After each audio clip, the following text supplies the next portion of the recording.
गजानन विजय ग्रंथ अध्याय 8 प्रारंभ। श्री गणेशाय नमः। हे वसुदेव देवकी नंदना, हे गोप गोपी मनरंजना, हे दुष्ट दानव मर्दना, श्री हरी पाव माते, तुझ्या प्राप्तीचे साधन, कर्माधिकांचे अनुष्ठान, पराभक्तीचे सेवन करण्या आहे अपात्र मी।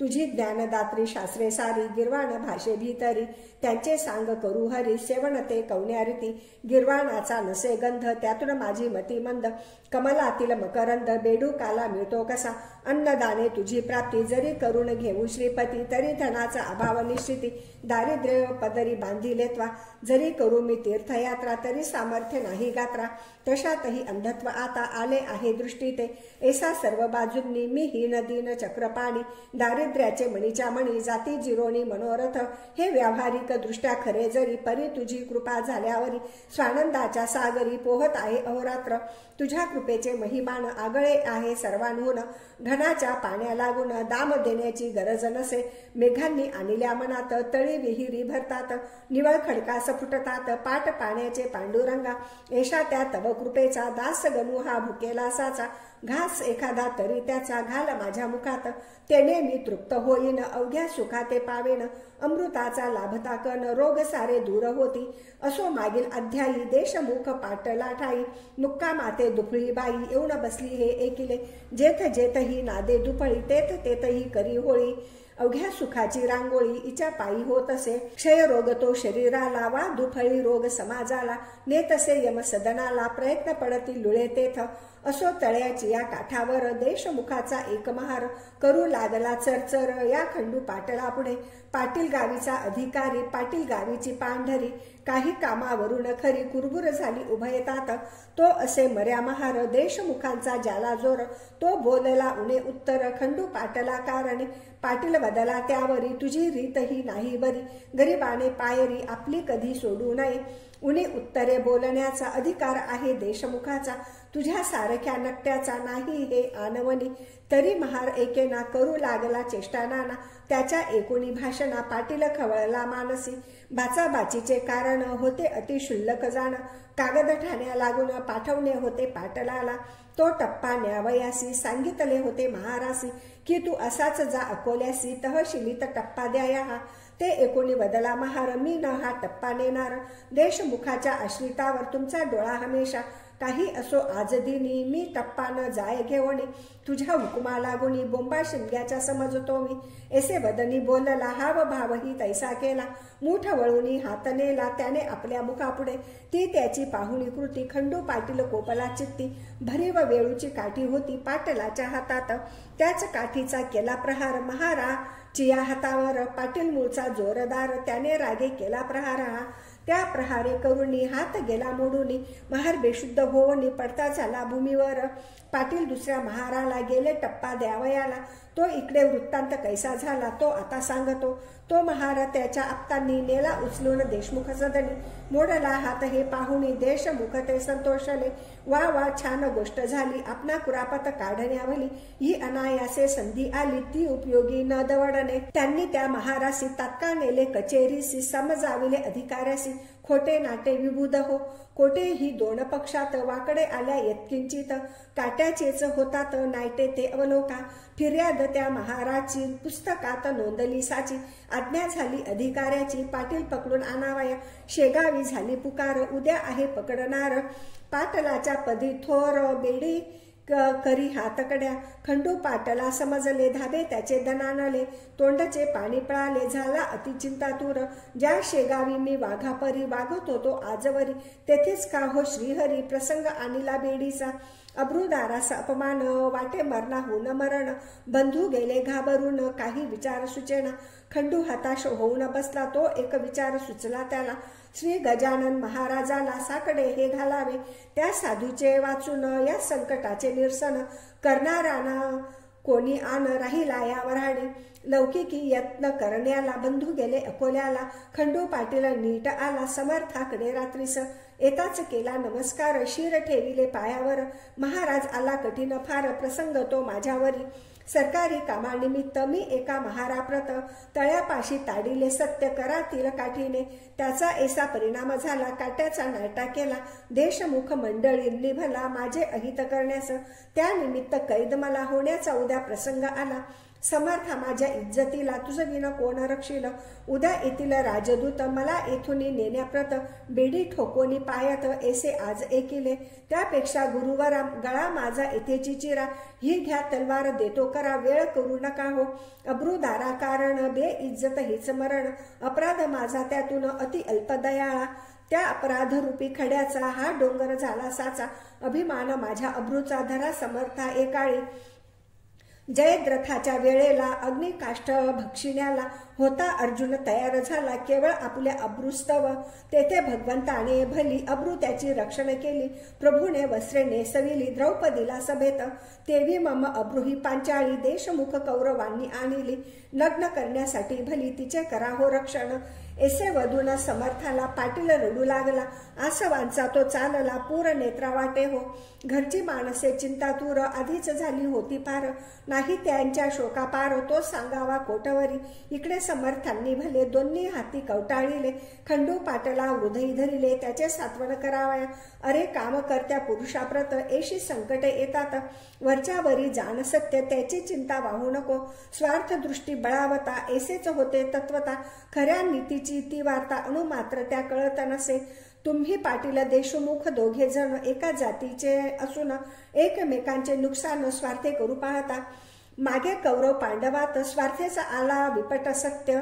परी पांडवांचा पक्ष तेथ न्याय खरा होता की. म्हणून पांडवाकारणे साह्य केले भगवंताने. सत्यासाठी मारणे भाग पडले कौरवांना. जा भिवू नको सतीळभर बेडी न तुशी पडणार. किती जरी केला जोर देशमुखाने आपला. तेच पुढे खरे झाले पाटील निर्दोषी म्हणून सुटले. जे का संत मुखा वाटे आले ते न खोटे होई कधी. पाटील मंडळी उत्तरोत्तर भजू लागली साचार. कोणा नाही आवडणार अमृत ते सेवावया. पुढे खंडू पाटलाने करुण विनंती प्रेमाने. नेले रहाया कारणे समर्थाला निजगृही. असता पाटील सदनात गजानन स्वामी समर्थ. ब्राह्मण आले अवचित 10-5 तैलंगी.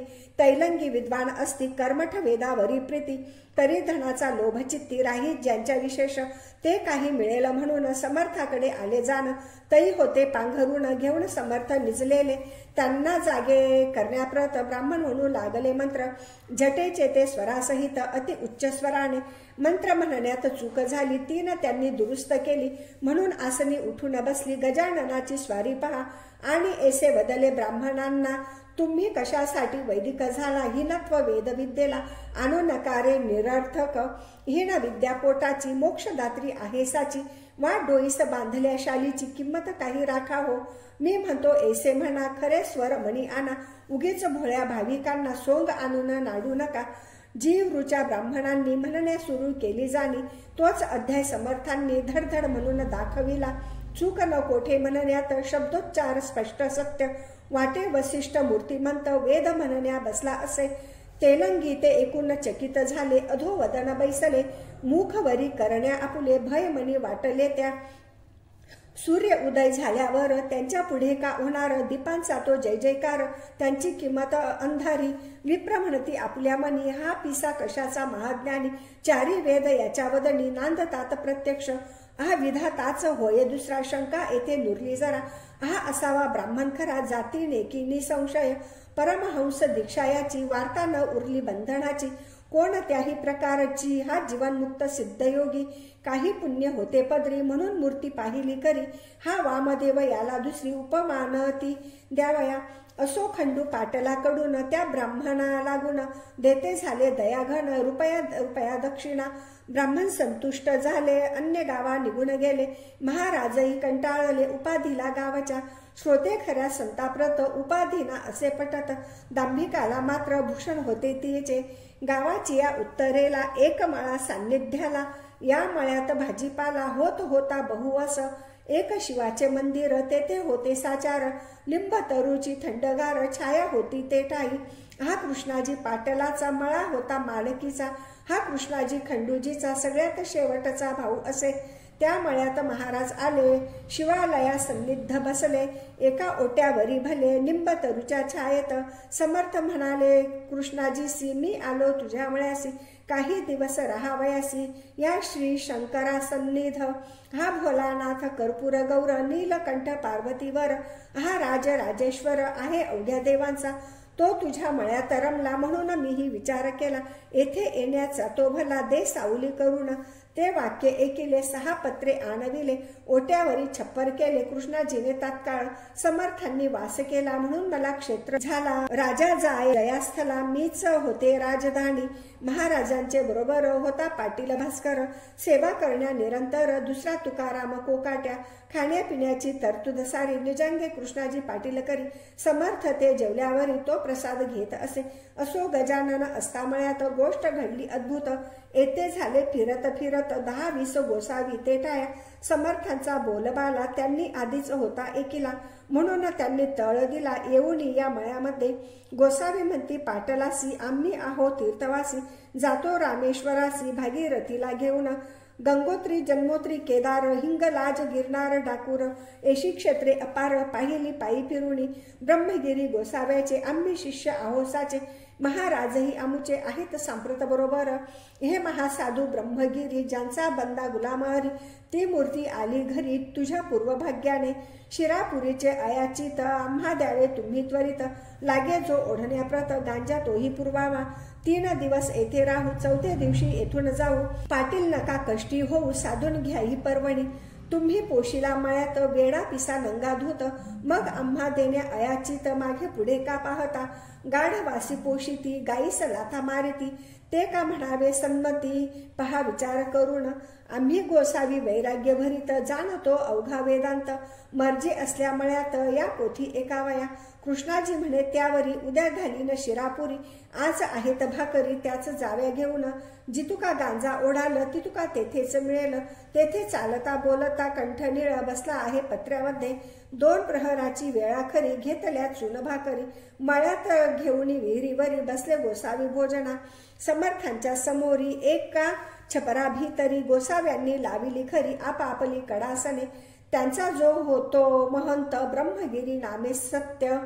तो भगवद्गीतेप्रत वाचू लागला अस्तवाणी. गोसावी श्रवणा बैसले. गावातूनही काही आले. पोथी एका वया भले त्या ब्रह्मगिरी गोसाव्याची. नैनन छिंदंती हा श्लोक निरूपणाचा होता देख. ब्रह्मगिरी पक्का दांभिक स्वानुभवाचा लेश नसे. निरूपण त्याचे ऐकले गावकऱ्यास नाही पटले. ते आपापसात बोलू लागले हा नुसता शब्दच्छल. सारे पोथी ऐकल्यावरी येऊन बसले पत्र्या भीतरी. गजाननाच्या समोरी संत दर्शन घ्यावया. लोक म्हणती छपराला निरूपणाचा भाग झाला. येथे पत्र्यास बैसला स्वानुभवाचा पुरुष हा. तेथे ऐकला इतिहास. येथे पाहिला प्रत्यक्ष पुरुष. या भाषणे गोसाव्यास राग आला काहीसा. अवघे गोसावी गांजा प्याया बसले होते घेऊन या. त्या पत्राची या ठाया चालली चिलीम गांजाची. पत्रात पलंगाच्या वरी बसली होती समर्थ स्वारी. चिलीम भरून वरच्यावरी प्याया देई भास्कर. त्या चिलिमीच्या विस्तवाची ठिणगी पडली पलंगिसाची. ती पडताना कोणाची दृष्टी न गेली तिच्यावर. काही वेळ गेल्यावर निघू लागला धूर. पलंग पेटला अखेर. एकदम चहू बाजूंनी तो प्रकार पाहता. भास्कर बोले सद्गुरुनाथा पलंग सोडा शीघ्र आता. या खाली उतरून लाकडे ही पलंगाची आहेत की सागाची. 3 आता विझायाची पाण्या वाचून दयाळा. तई समर्थ बोलले वाचे. भास्करा अग्नी विझविण्याचे कारण नाही तुला साचे. जल मुळीच आणू नको. अहो महाराज ब्रह्मगिरी या बैसा पलंगावरी. तुम्हा आहे अवगत खरी भगवद्गीता साकल्ले. त्याच्या परीक्षेची वेळ आणली हरीने तात्काळ. ब्रह्मान जाळी अनळ याचा प्रत्यय दाखवा. नैनन छिंदंती श्लोकावर व्याख्यान केले 1 प्रहर. आता का मानिता दर या पलंगी बसण्याचा. जाजा भास्करा लवकरी ब्रह्मगिरीला करी धरी. आणून बसवी अद्यादरी या जळत्या पलंगास. एशी आज्ञा होता क्षणी. भास्कर गेला धावणी. ब्रह्मगिरीचा सव्य पाणी धरीला त्याने निज करे. भास्कराचे शरीर धिप्पाड सशक्त पिळदार. तो गोसावी त्याच्या समोर शोभू लागला घुंगुरडे. पलंग पेटला चौफेर. ज्वाळा निघू लागल्या थोर. परी महाराज असली स्थिर. हलले मुळीन इतकेही. श्री प्रल्हाद कयाधुसूत उभा केला अग्नीत. हे लिहिले पुराणात श्री व्यासांनी भागवती. त्या लिहिल्या गोष्टीचे प्रत्यंतर दाविले साचे. मळ्या माझी कृष्णाजीचे श्री गजानन साधूंनी. ब्रह्मगिरी म्हणे भास्कराशी, मला न न्या पलंगापाशी. महाराजांच्या अधिकाराशी मी नाही जाणीतले. तेन मानी भास्कर ओढीत आणला फरफर. उभा केला समोर आपल्या सद्गुरुरायाच्या. नैनंद हती पावक हे खरे करुण दावा वाक्य. ऐसे बोलता महाराज देख गोसावी परम घाबरला.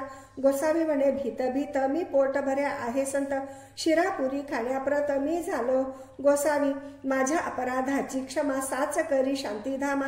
केला खटा टोपरिका गीता शास्त्र शिकण्याचा. तुला पिसा मी म्हणालो आता पस्तावा पावलो. मी दांती तृण धरून आलो शरण तुला अभय दे. शेगावच्या जणांनी केली समर्था विनवणी. आपणा अग्निपासूनी भय नाही हे खरे.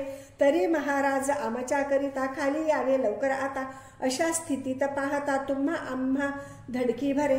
म्हणून आमच्यासाठी उतरा खाली ज्ञान जेठी. गोसावी झाला हिंपुटी तोंड काही बोलला. लोक विनंतीस द्यायामान खाली उतरले गजानन. तो पलंग पडला कोसळून एक पळही न लागले त्या. अवघाच होता जळला जो भाग शेष उरला. तो लोकांनी विझविला साक्ष दावण्या इतरांशी. ब्रह्मगिरी पायी लागला नीर भीमान अवघा झाला. स्पर्श होता गंगाजला मल कोठुनी राही तेथ.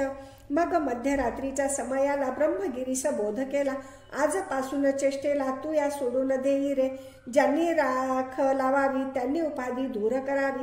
अनुभवावी न सांगावी गोष्ट कोणा निरर्थक. नुसते शब्द पांडित्य माजले जगी अतोनात. तेनेच आहे झाला घात आपुल्या या संस्कृतीचा.